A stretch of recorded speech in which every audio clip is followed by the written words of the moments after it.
Hello tout le monde! Aujourd'hui on se retrouve dans un nouvel épisode de Pioche ton podcast. Malheureusement j'ai une addiction. Je suis addict à ça. Je pense comme beaucoup de gens finalement. Alors aujourd'hui j'avais envie de parler de l'impact qu'ont les réseaux sociaux sur ma vie parce que j'ai l'impression que plus le temps passe, plus je suis accro à mon téléphone. C'est-à-dire que plus le temps passe, plus j'ai des moments où je suis en mode il est où mon tel?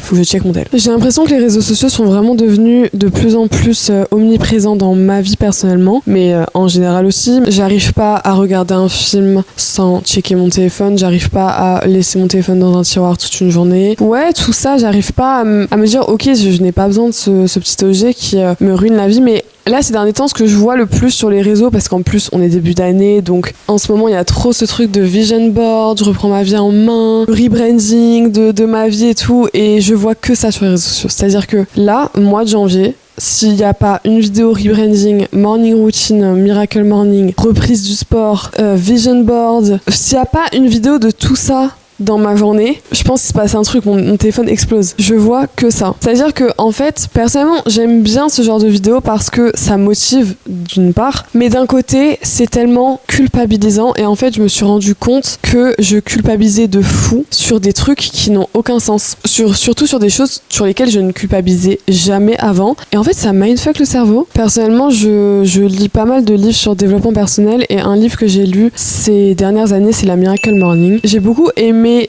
l'aspect de se dire ok, je me lève 1 heure avant mon réveil. Donc pour ceux qui savent pas, la Miracle Morning, c'est le fait de se réveiller 1 heure ou un peu plus avant son réveil pour se concentrer sur les lifesavers. Donc il y en a 5 si je me rappelle bien. Il y a méditation, silence, visualisation, affirmation et mouvement physique en gros, qui te permettent dans le futur proche de gagner plus d'argent, d'avoir une vie beaucoup plus épanouie, etc. Donc, bref. Ça, c'est dans les grandes lignes. J'ai vraiment expliqué très rapidement. Mais en gros, c'est ça. Perso, j'ai toujours voulu tester la Miracle Morning. Je trouvais ça hyper dur. J'ai jamais vraiment réussi à me lever hyper tôt pour faire les lifesavers, etc. Alors que j'ai lu le livre il y a déjà plusieurs années. J'ai même lu le tome 2, enfin la réédition, et j'étais en mode ok, je vais le faire. Et à chaque fois, je suis en mode ok, je vais le faire. Vas-y, demain, je me lève à 6h et tout. Je fais ça, nan. Et en fait, ça dure une journée au max, et puis le jour d'après t'as repris ton habitude de merde. Par rapport aux réseaux sociaux, il y a vraiment ce truc de je culpabilise de me dire putain, il y en a, ils se lèvent à 5h, ils font ci, ils font ça et machin. Mais après, faut pas oublier, et ça c'est un truc que je pense souvent, je me dis ok, ce qu'on voit sur les réseaux, que ce soit morning routine, là je parle vraiment de ce genre de vidéos en général, mais tout ce qu'on voit sur les réseaux sociaux, faut pas toujours se fier, tout n'est pas réel. La dernière fois j'ai vu une vidéo, elle m'a fait trop rire. C'était un réel d'un ancien gars qui avait fait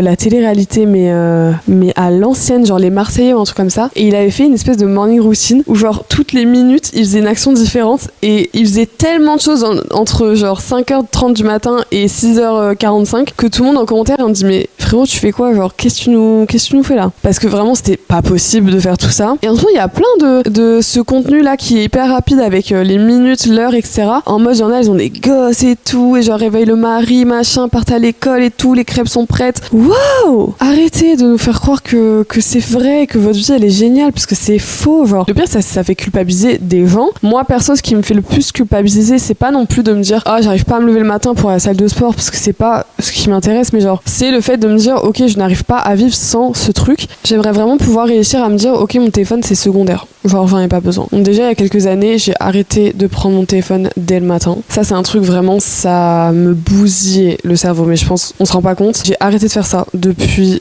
bien 3 ans maintenant. Je ne touche pas mon téléphone. Je laisse au moins une demi-heure, 1 heure avant d'enlever le mode avion, toujours mode avion d'ailleurs, la nuit, parce que j'ai pas envie de me faire bousiller par des informations, des mails, des trucs, des machins. Non, genre non, juste le matin, laisse-moi tranquille. Il y a eu plusieurs trucs comme ça, il y a eu plusieurs périodes dans ma vie où j'étais en mode ok non là, j'ai genre 8 heures de temps d'écran, c'est pas possible. Faut vraiment que j'arrive à diminuer, faut vraiment que j'arrive à me dire lis un livre, fais autre chose de ta life. Mais en fait quand t'as grandi avec les réseaux sociaux, moi perso, tout ce qui était Snap, Insta et tout, c'est vraiment arrivé quand j'étais au collège. Ça a vraiment fait un énorme boom. Pour moi, c'était vraiment en 2013, si je me trompe pas, 2013, 2012, où les réseaux, ça a commencé à prendre une place hyper importante. Mais depuis vraiment quelques temps, je me dis, ok, je suis vraiment accro à mon téléphone en soi. Genre, c'est même pas tant... Enfin, si, il y a ce truc de scroller. Il y a l'action de scroller, de se dire, de passer d'une vidéo à une autre. Et enfin, même pour notre santé mentale, genre, c'est tellement malsain. Des fois, moi, je regarde des TikTok où je pleure. Littéralement, genre je vois un truc triste, je sais pas, quelqu'un qui a perdu quelqu'un ou un truc triste, tu vois, et puis d'un coup tu scrolles et tu vois une vidéo où tu vas rire, où tu vas être en mode what the fuck, enfin il y a tellement d'émotions qui traversent notre esprit à ce moment-là, en mode d'un coup je suis triste, d'un coup je suis comme ça. Après on s'étonne d'être fou. Genre, après on s'étonne d'être angoissé, de pas comprendre pourquoi ça va pas, etc. Et genre, enfin, pour cette année, j'ai vraiment envie de me dire, ok, j'ai pas besoin de ça, j'ai pas besoin de scroller. Enfin, j'ai besoin vraiment de me détacher de ça. Et j'ai l'impression que en ce moment, il y a aussi ce truc, on parle de ne pas être sur les réseaux, c'est devenu un petit peu à la mode. Et je pense que ça va vraiment le devenir par la suite. Il y a Emma Chamberlain qui en parlait dans son podcast. Je trouve ça trop intéressant. Plusieurs fois dans ces dernières années, j'ai eu des moments où j'étais en mode, non mais là, faut que j'étais mon tel pendant 3 semaines. Parce que je suis trop sur TikTok, je suis trop sur Insta, etc. Et je pense avant le Covid, avant le confinement, tout ça, franchement, j'étais pas autant accro à mon tel. J'arrivais à regarder des films tranquilles, j'arrivais à regarder des séries, enfin, j'y arrive toujours, mais il y a toujours ce moment où j'ai envie de check mon tel. Et avant, ça ne l'était pas, alors que maintenant, c'est vraiment ce truc de ah putain faut que je check mon tel, alors que des fois c'est des notifs qui servent à rien et juste tu vas regarder des TikTok aux toilettes, peu importe, dans une file d'attente et tout. Et en fait plusieurs fois je me suis rendu compte que j'étais tellement en train de scroller que j'en fais tomber des objets par terre. Là récemment j'ai téléchargé une application qui s'appelle Opal, je vais vous montrer un peu, c'est hyper drôle, enfin c'est pas censé être drôle mais en gros je sais pas si on voit mais Opal ça se présente comme ça et du coup quand tu télécharges l'application tu as tes temps de travail, donc c'est toi qui mets les horaires que tu veux. Donc moi j'ai mis par exemple de 9h à 17h, je veux pas être dérangée par les réseaux sociaux, qui te mettent des petites infos du jour. Donc là par exemple, ce matin, j'étais pas sur mon téléphone, j'étais sur ma télé, mais j'ai YouTube qui est connecté à mon compte. Il me dit, la première chose que tu as fait ce matin, c'est tu as utilisé YouTube pendant environ 15 minutes. Bon, ok. Ensuite il me dit, en 3h18 dépensées sur TikTok cette semaine, tu aurais pu lire 198 pages d'un livre. En fait, c'est un peu genre, tiens, culpabilise un coup, mais après ils te disent, hey ma belle, t'as fait un beau focus de 89%, tiens, on t'offre une gemme. Donc en gros, ils t'offrent des pierres comme ça. Bon. Plus tes focus, je sais pas si on voit, mais genre plus tes focus, t'as des gemmes, en gros, bref, t'as des gemmes comme ça, tu débloques des trucs. En vrai, ça sert un peu à rien, je crois, de débloquer des trucs, mais en gros, cette application, là, si je vais sur ma page, je vais aller sur réseau. Vous voyez que sur mes réseaux, Insta, TikTok et Snap sont bloqués. Et en gros, si je veux aller dessus, je ne peux pas. Genre voilà, si je vais dessus, il me dit fais ça au lieu d'aller sur Insta. Et ensuite, il me dit combien de fois j'ai bloqué Insta, parce que du coup, tu peux débloquer les applications pour aller dessus. C'est ce que j'ai fait aujourd'hui. Donc pour débloquer, genre tu fais pause, tu demandes une pause, il te met un petit truc respire. En gros, il y a plein d'applications comme ça qui existent, mais je trouve que celle-là est vraiment bien. Et ensuite, tu fais une petite pause de 5, 10, 15 minutes pour débloquer tes applications, pour aller check tes notifs. Mais du coup, en attendant, je ne reçois aucune notif des réseaux sociaux, ce qui est vraiment cool. Ce qui permet de, quand je travaille, parce que perso, je suis en télétravail, vraiment de me concentrer, de me dire, ok, j'ai une tâche à faire, je vais le faire en 2 heures. Et au lieu de scroller le temps que ma vidéo s'exporte, je vais faire autre chose. Pareil, je trouve que ce truc des réseaux, le fait de scroller comme ça à outrance, il y a aussi ce moment où des fois je suis avec mes amis et on reste plusieurs heures ensemble et puis d'un coup il va y avoir ce petit temps qui dure en général genre, je sais pas, 20-30 minutes où tout le monde est sur son tel et scrolle. Et on est tous à côté et on scrolle chacun de notre côté. Et c'est un peu devenu un espèce de besoin de scroller dans notre journée au lieu de faire autre chose. Un jour, j'ai été en fait avec mes amis en train de faire ça, justement, en train de scroller. Tout le monde était en train de scroller, puis d'un coup, je lève ma tête et je me dis, mais qu'est-ce qu'on fout ? Là, on est tous les 4 en train de scroller et de pas se parler et de... Alors, je suis d'accord que quand t'es avec un groupe et que ça fait plusieurs heures que vous êtes ensemble, etc., il y a un moment où chacun a un peu besoin de faire ses trucs, tu vois.